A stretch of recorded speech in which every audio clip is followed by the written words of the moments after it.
a Bulgarian university professor in philosophy, and I had the honor to write the chapter about the beverages and the wine. Just give me a second.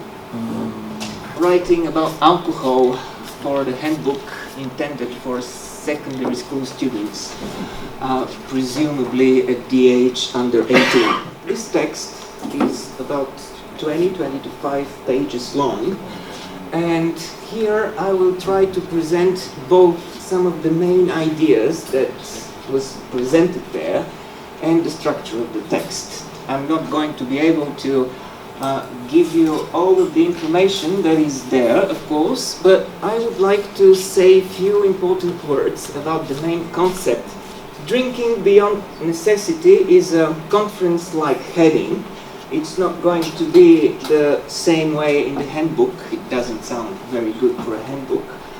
It was intended to be wine and beverages, as far as I remember, but I thought it's going to be quite boring for a conference. One necessary drink for all plants, animals and humans, and this is water. But because we are not animals, because we are not the natural creatures, we have something else alongside with our nature, and it's called culture. So as a cultural beings, we can do something that animals can never do. We can drink something unnecessary. And all of the drinks, all of the beverages presented in this chapter are not necessary to be drunk. You can exist your entire life drinking water, but you wouldn't be enough cultural beings in that way. So, I don't want to make propaganda, but if you want to stress in your culture, on your condition as a cultural beings, you have to drink. The content of the section is structured this way. I had a long time just to choose what kind of beverages to put in the chapter. Of course, there were a few with no questions, but I was very, it was a hard time to find the right spirit, and finally I chose the vodka. So there is a short introductory part, then the alcoholic beverages with a few remarks on the health issues. I hope you all know that the alcohol is a narcotic, it's a drug, it's not healthy at all, but it's very pleasant. And we have created for millennia different social practices to drink alcohol in an appropriate and a socially appropriate way. The two non-alcoholic beverages, of course, the tea and coffee, and finally the dictionary and bibliography. In the introductory part, something which is quite important for me as a philosopher is some clarification about the concept of taste. My students know, but it's really hard to talk about taste because the term signifies at least 3 different meanings. First, the taste is one of our 5 senses. Second, we can talk about the taste as a property of an object or a set of objects. And finally, in its third meaning, the most interesting, the most problematic, is the so-called aesthetic taste. And since the philosopher Immanuel Kant, the aesthetic taste is defined as a faculty of judgment, a special kind of judgment that allows us to judge between beautiful and ugly, between appropriate and inappropriate, between valuable and worthless. This third meaning of taste is something that I try to show in every beverage that I describe, because the beverages as a simple physical objects are interesting, but they're not interesting for philosophers, they're not interesting for semioticians, they're interesting for winemakers, for example, or physicians. We are interested in these drinks not as physical objects, but as something that we use in certain practices, something that gives us a sense of identity, something that makes us different from the others. So, the main goals of my section are 5, and I tried to follow and to accomplish all of them. Was it successful or not? There will be the students and their teachers to say. But my main goals were, first, to give a broad idea, a historical and cultural idea about the different drinks, how they emerged, who made them, how they travel in space and time. Then, to link these social practices to the concept of taste in its third meaning. Then, to demonstrate how the taste is not just a single faculty of judgment, but a very complicated set of shared knowledge and practices. And these shared knowledge and practices, they designate the individuals and the groups. They are marks of identity. The fourth, to show how the taste is communicated.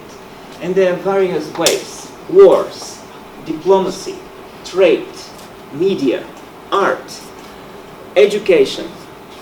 All of these are devices of communicating taste, not just talking about the drink as a physical object, not just talking about the drink and its usage, but talking about the drink and its consequences on the society.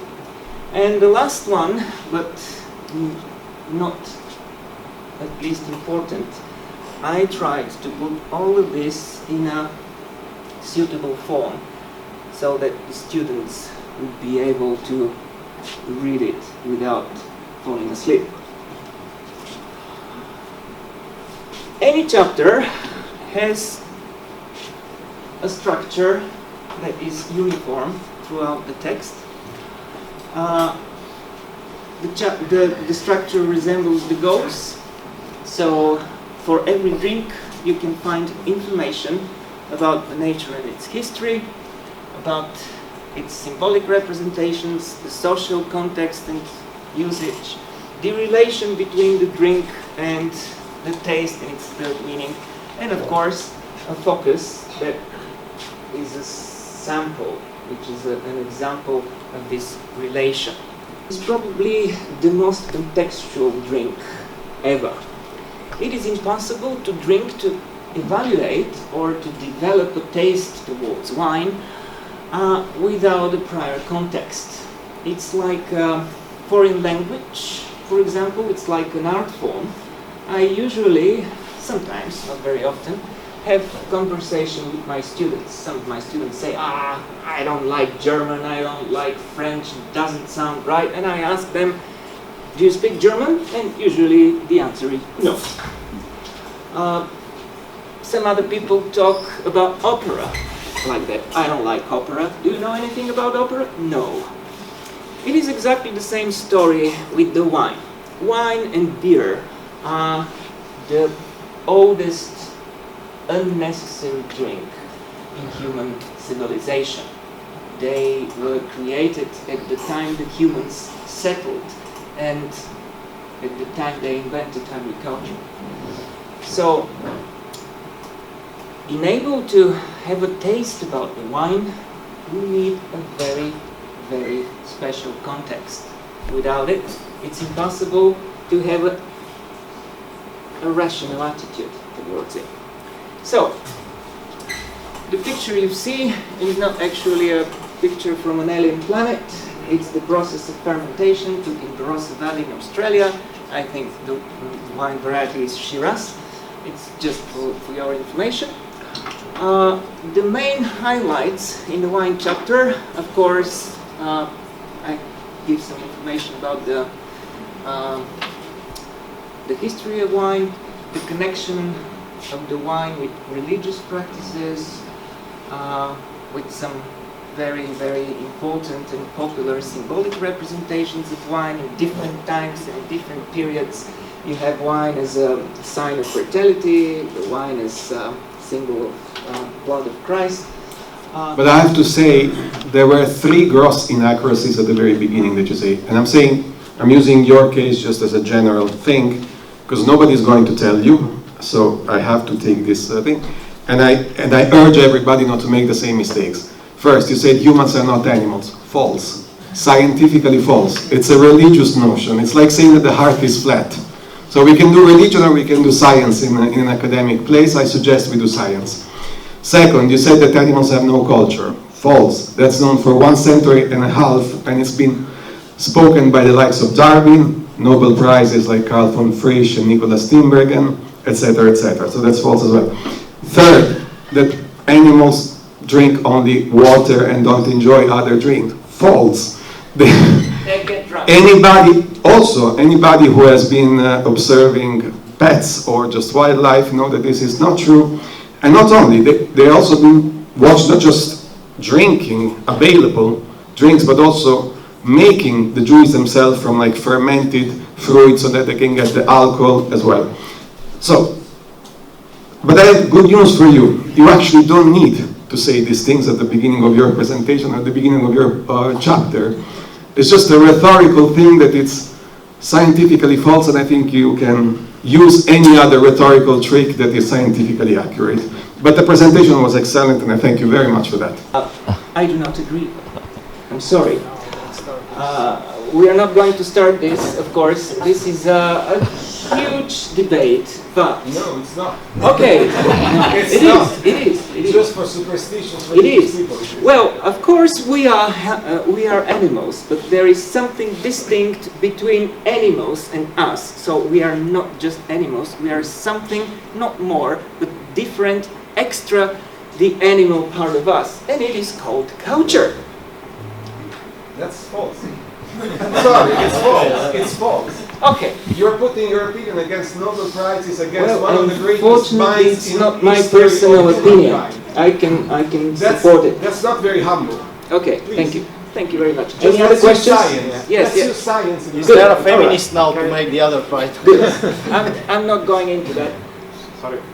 I guess this is a good case to take a Turkish coffee together and then... No. You don't want to No, take it's a not coffee? It's not necessary. Okay. No, let's not discuss that.